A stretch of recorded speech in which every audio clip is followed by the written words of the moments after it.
Well, greetings, everyone, and welcome to a very special online event today. It's called Support Your Emotional Brain with Tools for Empaths and Highly Sensitive People. Experience the powerful 427 technique to activate your calming centers in the midst of sensory overload. My name is Stephen Dunnan. I'm the founder and president of the Shift Network, and I'm really blessed to be with you here, getting to explore into some really profound techniques to optimize the gifts of sensitivity. So many of us have really been born with greater sensitivity to the world, to input, and sometimes are challenged by that. And in order to help unlock those gifts, we're going to spend this hour with one of the pioneering teachers in this arena. Her name is Bjelland. She's a psychotherapist and author. She's a host of the HSP podcast and Sensitive Empowerment Community. So Julie, thanks so much for coming back to Shift. Thank you for having me. I'm happy to be here. Great. Well, I want to let everybody know up front that we're going to do this deep dive with Julie, and we can go much further in a brand new upcoming program that we'll share a little bit more about towards the end of the hour. It's called Embrace the Gifts of Neurodiversity as a Highly Sensitive Person. So more to come on that. So Julie, let's first begin our journey here today with more about your journey and what propelled you to become a teacher and guide in this arena. Yeah, my favorite subject. Well, I am a highly sensitive person myself. And so for anybody that's kind of new to learning about that, that's an innate trait that about 20 to 30% of the population has.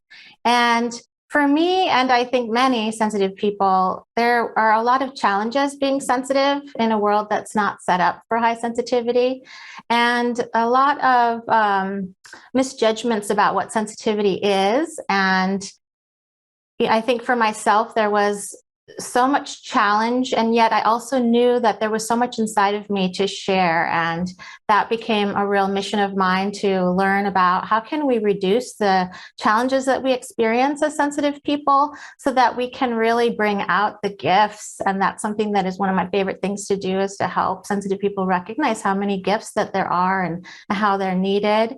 And I learned a lot about the brain of the sensitive person and tools that can really support us and our nervous systems and help us activate calming centers in the brain. I know we're going to talk about that today. That's one of my favorite tools.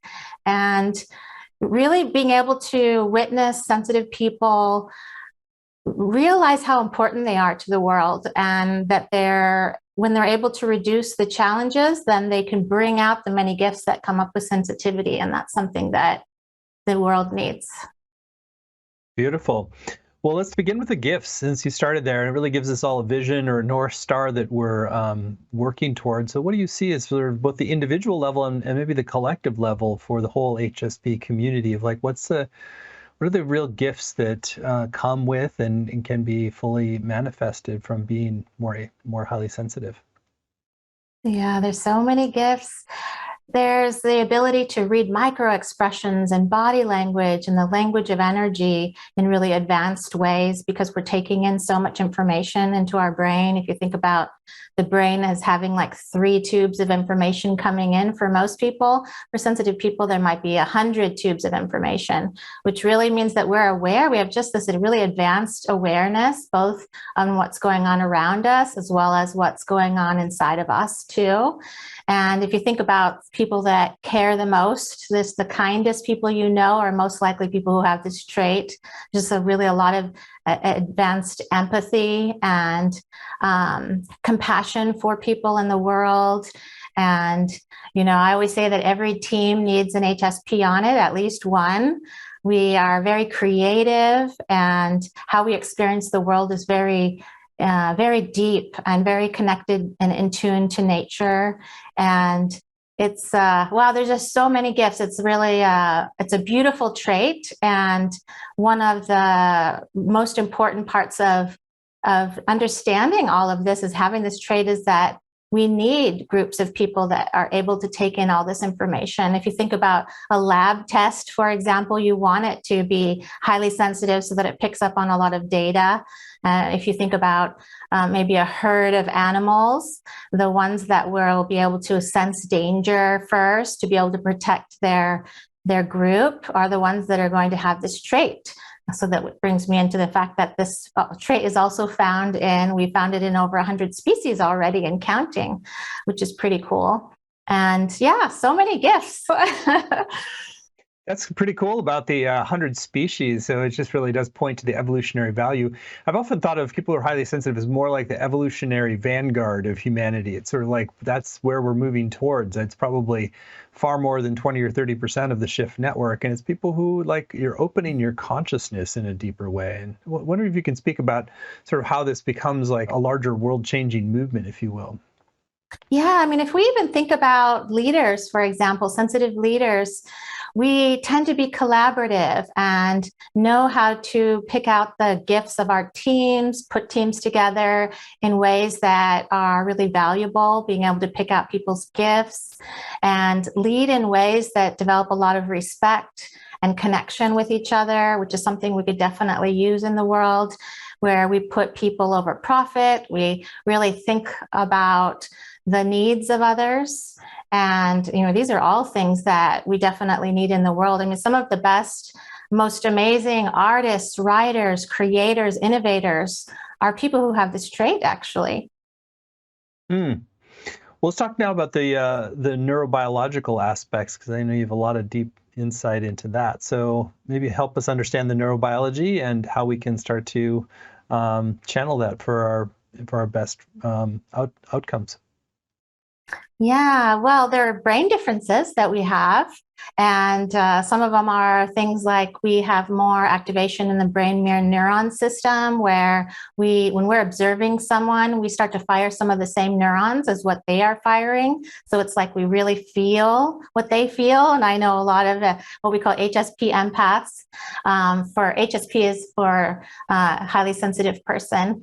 And I know many of us really feel deeply about, with others. And that's actually a gift and challenging, because we also feel the suffering going on around us, and being able to create tools that help us navigate that. Things like, I know so many sensitive people want to do things that help others and help the world in some way, but maybe they feel overwhelmed or they're not quite sure how they can do that. But being able to use daily tools that calm the sensitive nervous system is an important aspect of that. We have more activation in the amygdala part of the brain, which activates the fight flight part, which is why most people with anxiety have this trait.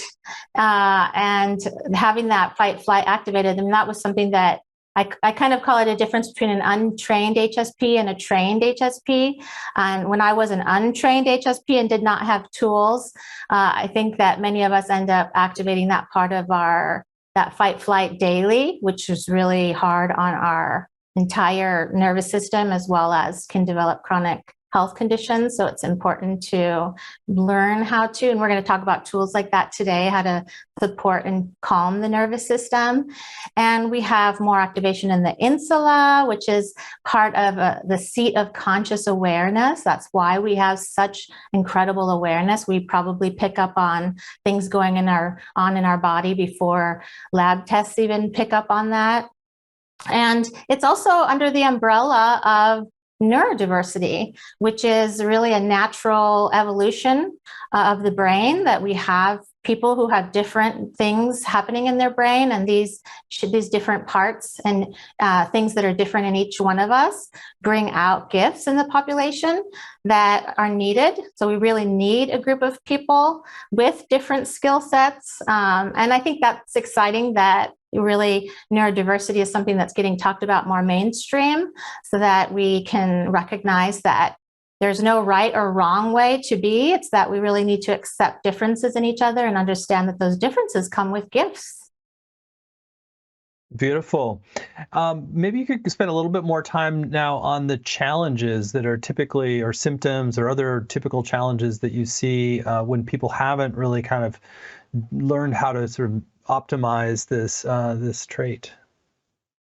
Yes, one of the biggest challenges that we experience is sensory overload, and that's really when we're just taking in so much through our senses that it's more than the brain can keep up with, and it activates fight flight in the brain. It can create a panicky feeling, a feeling like we gotta run, or maybe we're feeling really agitated.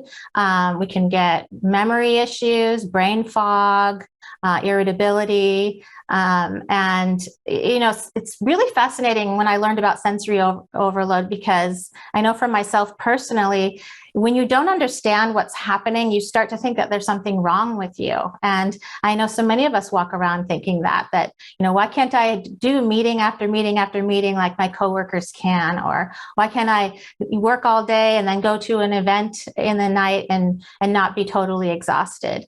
It's because we're taking in so much information that we need time, we need downtime and quiet time, alone time to process all that data, or we will get overloaded. So that's definitely one of the biggest ones. And as I mentioned, anxiety is very high in highly sensitive people. And chronic health conditions are too, because if we're activating that fight flight every day, we're definitely, we're releasing adrenaline and having to process all those stress hormones going on in the body. And, but fortunately, there are a lot of tools that we can use. I mean, I myself used to be so challenged that I used to think like, how soon can I get to my room and close the door and block off the rest of the world? Because I was overwhelmed with life. I used to get sick a lot. And I used to think that there was something wrong with me. And when you walk around in the world like that, it changes everything about your experience, how you view yourself, your self-esteem, your self-love. So it's really been a valuable thing to understand what's happening in the brain, and that there isn't something wrong with you, or that there's nothing wrong with sensitivity. It's just that the world isn't set up for the levels of sensitivity that we experience. So we have to use accommodations and tools to support ourselves in the modern world that can be pretty overstimulating for sensitive people. Yeah, no, that's no exaggeration there. It can definitely be very overstimulating. So I'd love for let's turn our focus now to some of the steps and tools that you can start to develop. And I know you're going to go much deeper into all these kinds of things in your upcoming program, but at least kind of start to lay the foundations. How do you start to address if you're in that kind of sense of overwhelm, or a sense of feeling sometimes getting sick from too much stimulus? Like, what are the sort of foundations that you want to start to build? Yeah, I mean, really a daily process of being able to have your goal be about centering, balancing, and calming the nervous system. And that can start first thing in the morning. One of my favorite simple tools for sensitive people is to do slow mornings. And it's fascinating how much that impacts us. Because if you're somebody that wakes up in the morning and you're in to-go mode, to-do mode, you're checking your email, you're reading the news, you're seeing everything that's going on, your brain starts to interpret panic in the morning, that it's too much. That will impact your sleep, and then that impacts your entire day.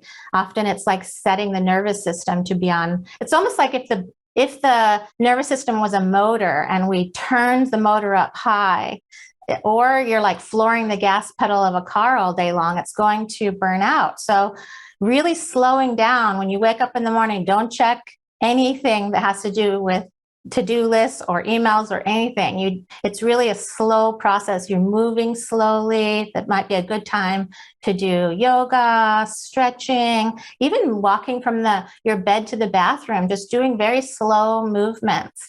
And I know for busy parents, that might mean that we wake up a little earlier before everybody else is up. But that's one of the important ones, as well as spending time alone every day. If we think about how much we're connected to our devices and constant information streaming into our brain, it just becomes too much. And so when you're spending that alone time every day, a great place to do it is in nature. That's one of our places that we fill up the most. Like I just went there the other day. I was having some extra stressors, and that's like the first place I head is to nature, because that is something that I know is going to calm my nervous system down the fastest and get me back on track.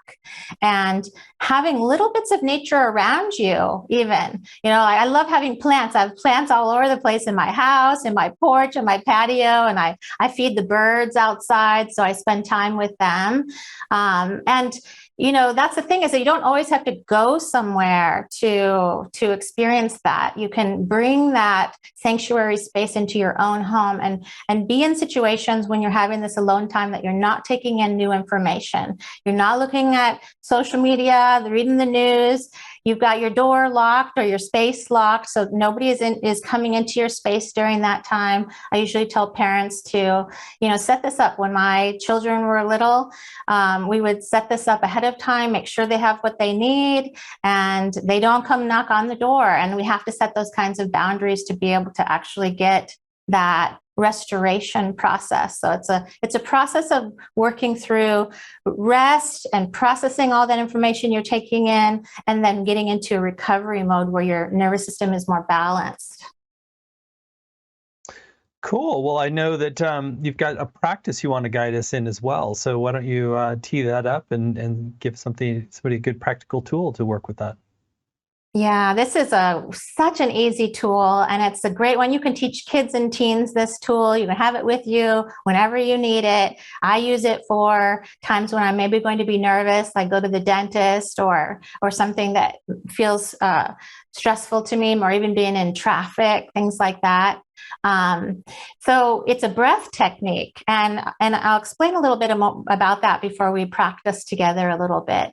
So one of the things that's really interesting about what we've learned about the brain is that when we are in that kind of fight-flight mode and we're feeling stressed, the brain can't tell the difference between a real threat and a perceived threat. So sometimes even criticism, even self-criticism, can activate that alarm bell system in the brain that will release adrenaline, your heart starts racing, and it takes time to recover from that. That's when your brain starts to shut down, your cognitive brain starts to shut down, and your emotional brain takes over, which is why people can end up in arguments and just not even know how it started. So when the brain thinks that you're in danger, so it's like, even with criticism, it can be like a lion is about to attack you, then it changes how it uses oxygen. You start having short, shallow breaths. The oxygen goes into your muscles, and that's when you get tight, and that's when a lot of people will experience back pain, or pain that they've had comes back. And it's what's really fascinating about this breath technique is it's almost like having a button to push in your brain to say, wait a minute, I don't want you to set up this alarm bell system. I'm okay, and I need to be calm. And so what you really want to concentrate is having a long, slow exhale, because we don't breathe like that when we are in danger. So by having that long, slow exhale, you're sending a message to the brain, I'm okay, and I need to settle. So you take in to the count of 4, you hold it for 2, and you exhale for 7. And you do that about 5 to 7 cycles, and it will reduce your heart rate. It will send that message to your brain that you need to be calm in this moment, and you'll start to feel settling. I also recommend that you close your eyes when you do this practice, because about 80% of our stimulation is visual. So when you're closing your eyes, you're able to cut out a lot of that stimulation that you might be feeling. And you could do this technique anywhere. You want to practice a couple of breaths with me? Sure. Okay. So we'll just I'll count one of them for us. And then while you're practicing, I want you to do the rest. And we'll do about 5 together. So let's start by closing our eyes. And we're going to take a nice deep breath for the count of 4.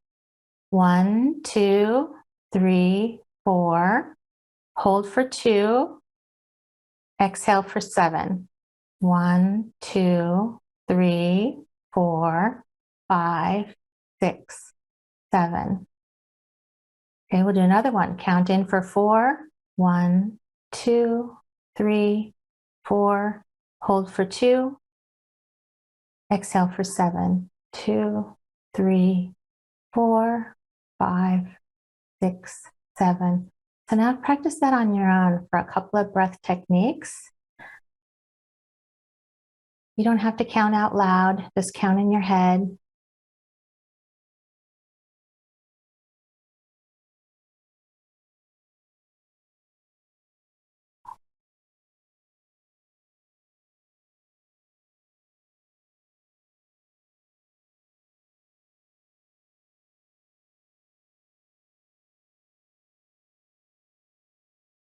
And then you can start to imagine as you're exhaling that nice, slow exhale. I want you to start just to imagine that your body is softening. With every breath that you're exhaling, you're softening, you're releasing any tension. You might like to scan your body and see if there's any tension that you want to release.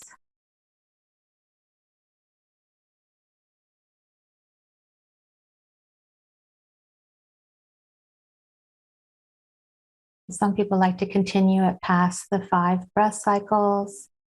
Maybe you're just noticing the air moving in your nose, the rise and fall of your chest.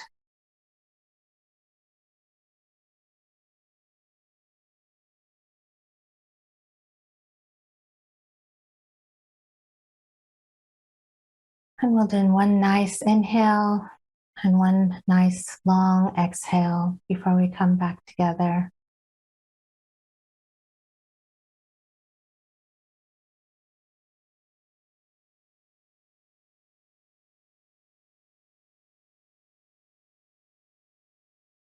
And then you might want to slowly open your eyes just in your own time.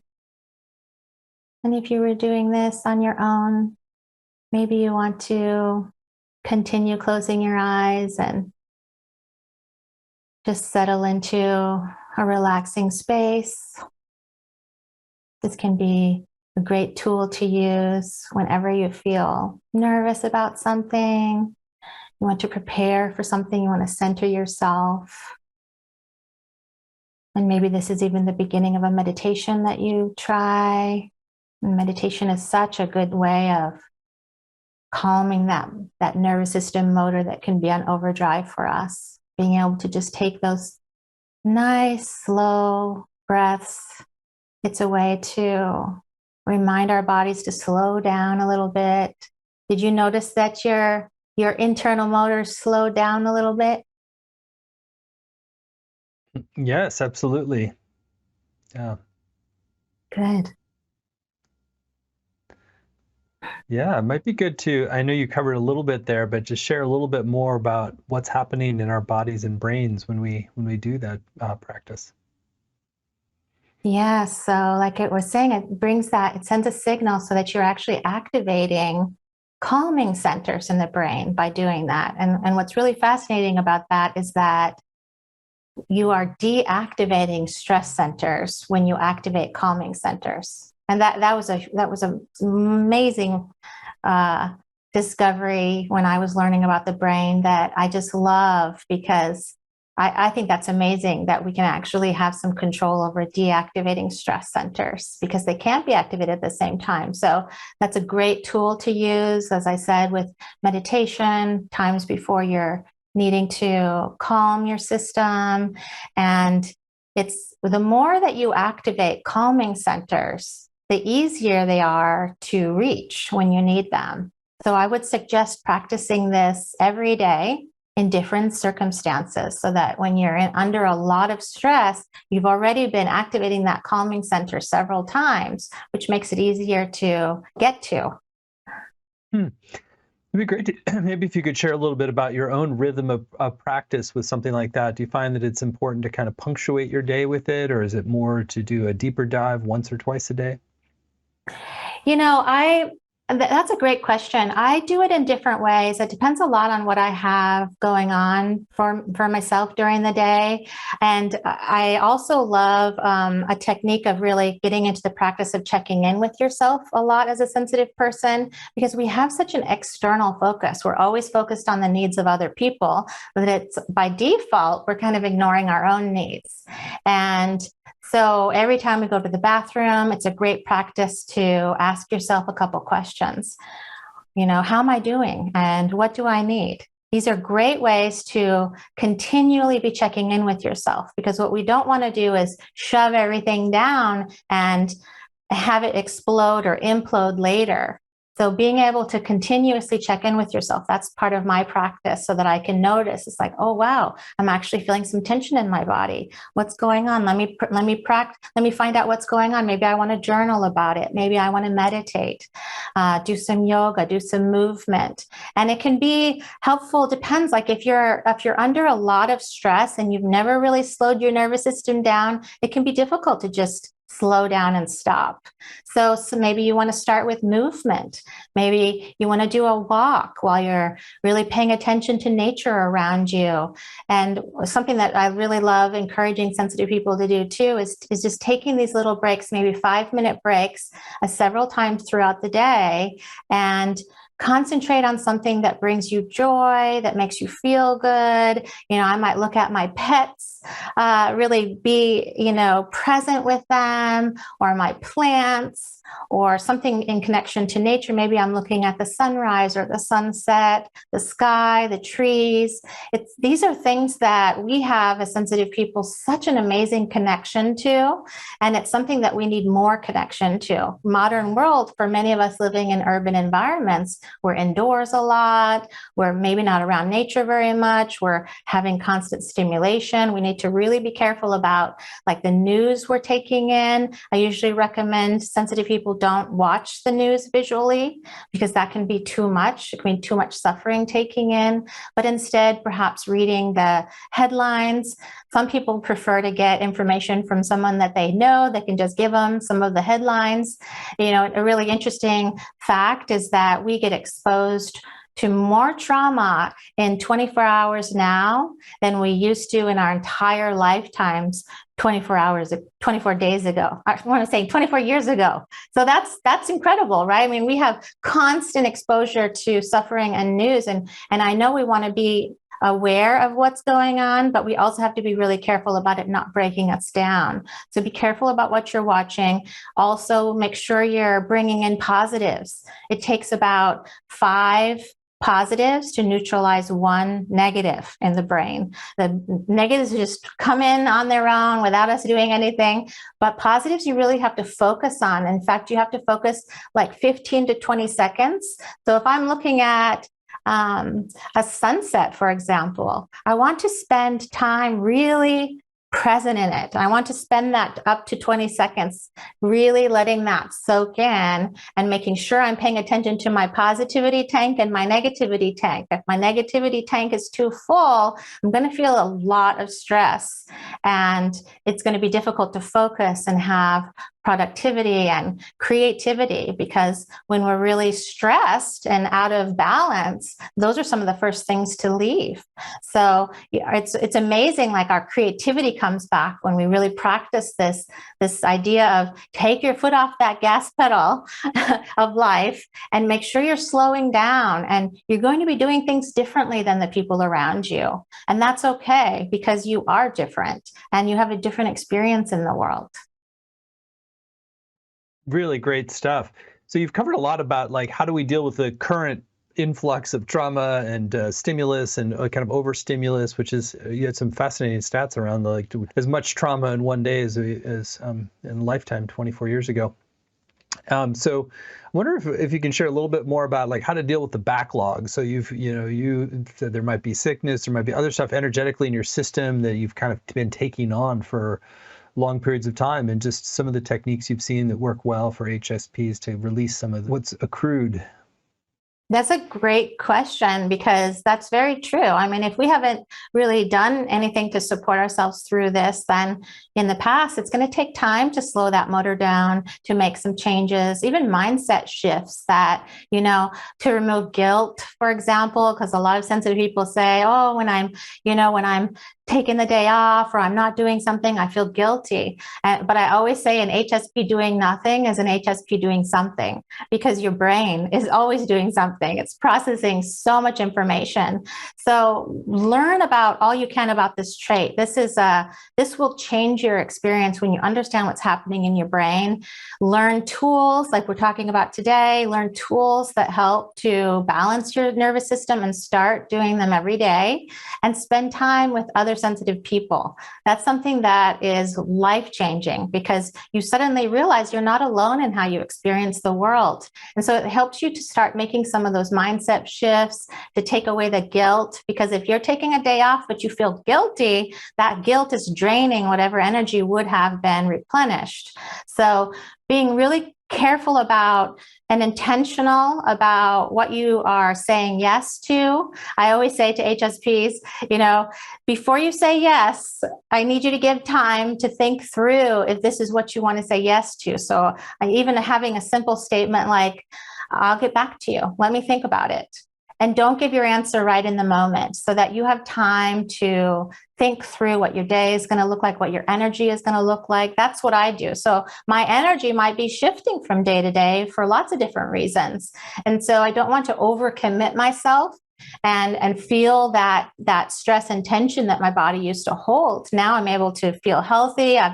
When I was young, I thought I wasn't even smart, because I was so overwhelmed with life that I had trouble concentrating in school. And a lot of people get misdiagnosed if the practitioners don't know about this trait. And this is not a diagnosable trait, but it's an innate trait that we're born with. Equal in gender, about 70% of us are introverts and about 30% extroverts. So it's not even the same thing as extroversion, and it's not the same thing as shyness. And really being able to support our experience, we have to talk about it. And that helps that's the process that I went through. And it takes time. It's a journey to change some of those old messaging and recognize that you are going to be your best self, and that's going to be better for everybody around you. Because I often joke, it's like, if I'm not practicing the right types of self-care, my family is impacted by that in a very negative way, because I'm going to be irritable, exhausted, not present. But if I'm practicing the right forms of self-care, I'm able to be the parent and partner I want to be. And be able to, I wouldn't be doing this with you right now if I hadn't have learned these tools. And that's something that excites me, because I know that with these tools and with those steps that I was talking about, sensitive people are going to be out there sharing their gifts. And what happens then is other people benefit. And most of the time, sensitive people are doing things to help others in the world in some way. And that's what we need. I particularly like your just inserting let me think about that as a policy first, because I can see how I have a tendency to overcommit to things and just try to, in a way, be more sensitive to what the other needs than my own needs. And so it's like just having that as a policy of not saying yes to things in the moment really could free up so much attention and from potential distractions. Yeah, it's so funny you say that. When I learned about that too, I remember, in fact, it was a therapist that taught me that many years ago. And I was like, you could say that? Like, you don't have to give an answer right now. And if you notice, other people do it too, and it's not a problem. So yeah, it's pretty life-changing. Yeah, it makes a lot of sense. Well, I wonder if you could, just go a little deeper into sort of what does a sort of a longer term practice look like in terms of like really sort of building a lifestyle that optimizes for being highly sensitive? Yeah, that depends a lot on your lifestyle, your job, your career, all those kinds of things. Getting good at setting boundaries, that's a big one. We work on that a lot with my community about being able to, how do we set a boundary? How do we say no and look at the disappointment in somebody's face and be okay with that? These are things that, one of the things that was really life-changing for me was to do inner child work. Get a picture of yourself when you were a child. The one that I chose was, I had my arm around my favorite goat as a kid, and I looked really happy when I was out there, on land. For a while, I got to live on a farm, and that was quite ideal, being able to be surrounded by animals and space and nature. But connect to that, to yourself, to your inner child, because when we're saying, yes to someone else, we're saying no to ourselves oftentimes, and we can't keep doing that. And the inner child is going to start screaming at us. And I say, listen to the whispers. Your body is going to give you so many messages about what it needs, what you need, and we need to listen to that. That's why it really helps to slow down. So some of the changes we can make right away, being able to do some of these easy tools that we've talked about. Some of them might look like, maybe we need to look at what kind of job environment we have, or home environment, or maybe we end up realizing that some of the relationships in our life are not very healthy, and boundaries improve relationships. And I always say to people, it's like the people that have the most trouble with you setting a boundary are the ones who need them the most. So remember, like, if you're rising up in your vibration by doing this, by bringing out your gifts, some people will step up and join you, and that's going to be wonderful. But some people won't be able to do that. And it's important that you don't lower yourself to their vibration. Instead, you ask them to join you, and it's their choice to do it or not. So these are things that, with a lot of practice, HSPs do really well in therapy and self-help. We actually have some research that shows that we really want to do well in life, and we want to be productive, and we want to help others. These are things that tend to be really important to us. But sometimes we end up being that person that does everybody else's job because we want to be so helpful and giving, but we often are over giving. And then we're ending up with a lot of, imbalance in our relationships and exhaustion and depletion. We see a lot of burnout in this population, which is concerning because we have all these beautiful lights in the world inside of sensitive people that we want to encourage to bring out. So the more that you're able to light up your own experience in life and light up yourself with energy, then you are lighting the path for others. And that's actually what we need from you. Beautiful. There's so much wisdom you're sharing, and really just so heartfelt as well. So I want to spend some time now talking more explicitly about your upcoming program, since I think this is just going to be an incredible opportunity for anyone who's highly sensitive to really turn it into the greatest blessing possible. So the program is called Embrace the Gifts of Neurodiversity as a Highly Sensitive Person: Practical Tools to Remain Balanced, Navigate Sensory Overload, and Help Activate a Heart-Centered World. You can find it at the URL Gifts of High Sensitivity, giftsofhighsensitivity.com. It's a 7-week program. There's no prerequisites, so it's just if you recognize that you are more highly sensitive and you could use more skill in having to navigate that and open up the possibilities and the gifts, and also navigate some of these pitfalls in some really clean and clear ways, then you're warmly welcome to attend. So, Julie, I'd love for you to share in your own words really about where you'll be taking with people with this program. How does their life shift as a result? And then I'll read out the module titles, and you can give us a preview of what's coming in each. Yeah, it's so profoundly special to be together too in courses like this. That's something that comes up a lot during live courses, is that sense of like how powerful it is to have to share that energetic space. And if you're someone that has been challenged, maybe you've been called that you're too sensitive or too emotional, or maybe you feel like you're not reaching the potential that you think you can in life. Maybe you're exhausted, you're overwhelmed, you're anxious, you're depressed. Some of these things all are challenges and obstacles towards reaching those gifts. And one of the things I'm most excited about, is my favorite thing, is to witness sensitive people start to shift some of those things, start to realize and recognize their value, and be able to go towards those gifts that will end up being shared to help the world, to help others. It's a very powerful experience. So Module 1, Prevent Sensory Overload by Understanding High Sensitivity and Its Challenges. Yeah, I'm excited to talk about sensory overload. I think you're going to be amazed that it's the culprit of so many of your challenges. And you're going to have a lot of aha moments of recognizing, like, wow, this is the reason I've been experiencing this. And I'm going to be very excited to share tools with you to start supporting yourself through it so we can reduce that overload. Module 2, recognize the gifts of sensitivity to increase self-compassion and self-love. Yes, we're going to talk about all the gifts, so many gifts, and you are going to be able to see those gifts in yourself. And it's going to be something that helps you start to increase your self-love, your self-compassion. Self-compassion is a huge thing to develop as a sensitive person.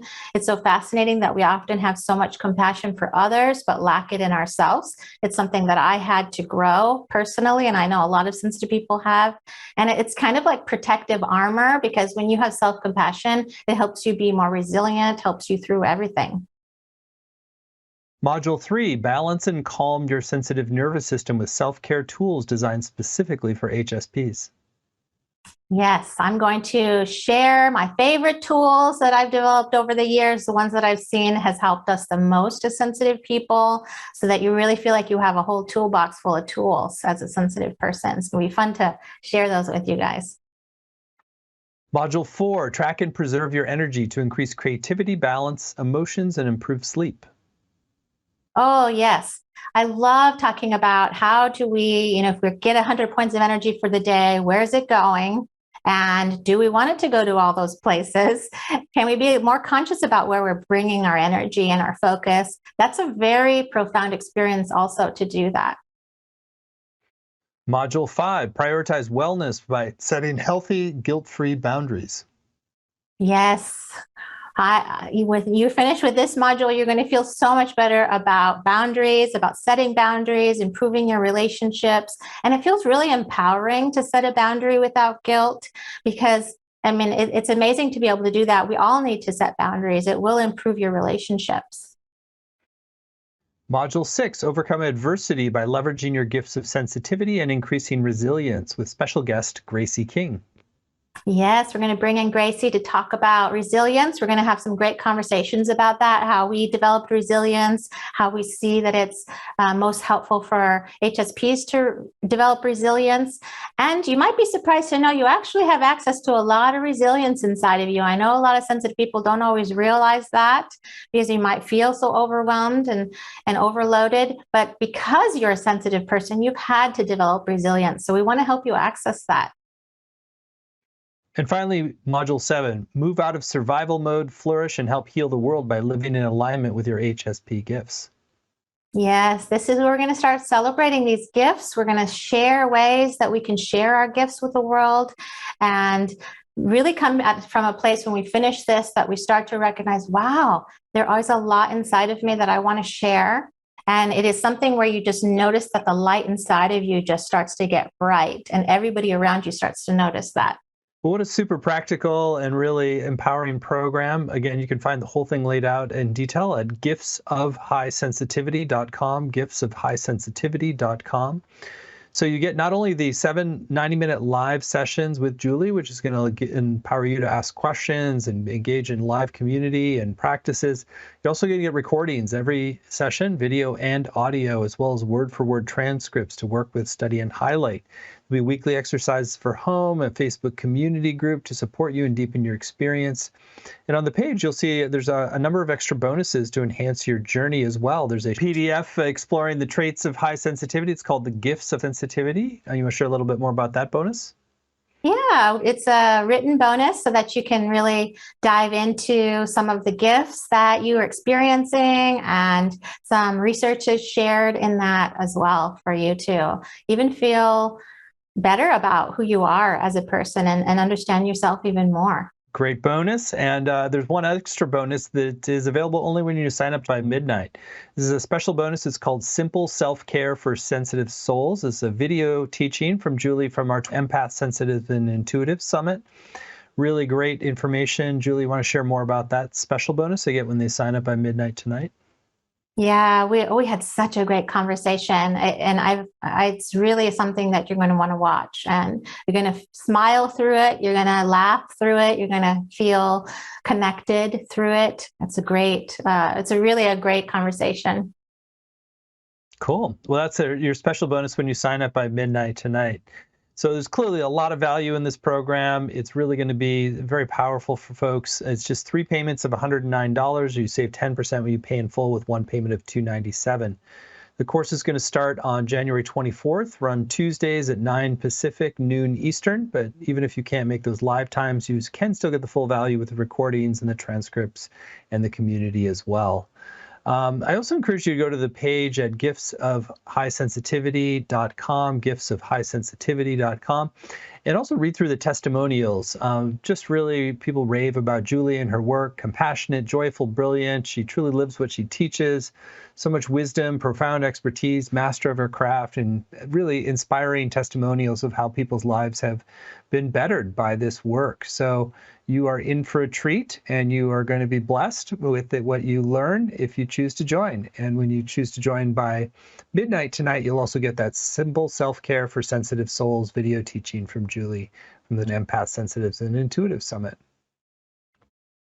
So, Julie, we just have a few minutes left. Anything you still want to share with folks who are considering going further in this journey? And maybe you can share a little bit about, how people's lives really can blossom on the other side. Yeah, I just want to say to sensitive people listening that you're so important to the world.